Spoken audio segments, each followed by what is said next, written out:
জাতীয়তাবাদী দলের ভারপ্রাপ্ত চেয়ারম্যান জনাব তারেক রহমান সহসাই ইনশাল্লাহ বাংলাদেশে ফেরত যাবে। বাংলাদেশের মানুষের গণতন্ত্র পুনরুদ্ধারের শেষ যে সুযোগ যা জাতীয় নির্বাচন, সেই নির্বাচনে মানুষকে সাথে নিয়ে গণতন্ত্র পুনরুদ্ধার করবে। বেগম খালেদা জিয়াকে ষড়যন্ত্রমূলক মিথ্যা মামলায় জেলে পুরা হয়েছে এবং ওনাকে বিনা চিকিৎসায় রাখা হয়েছে। আজকে উনি জীবনের শেষ বয়সে এসে অসুস্থ অবস্থায় আপনাদের এখানে চিকিৎসাধীন আছেন।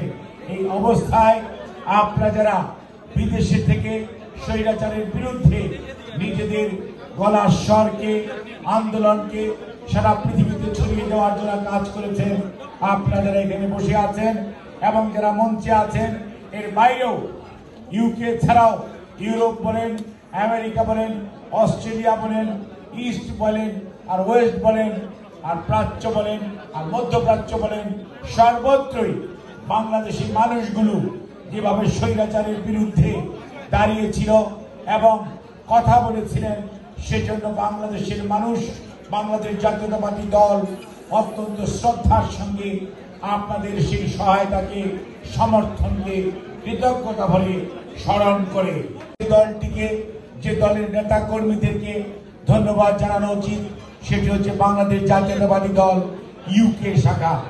আপনারাই আমাদের ভারপ্রাপ্ত চেয়ারম্যান যখন অসুস্থ অবস্থায় এই দেশে এসেছিলেন, মরহুম কমরুদ্দিন সাহেব সহ তৎকালীন এবং বর্তমান নেতৃবৃন্দ পাশে দাঁড়িয়েছিলেন ওনার সুস্থতার জন্য।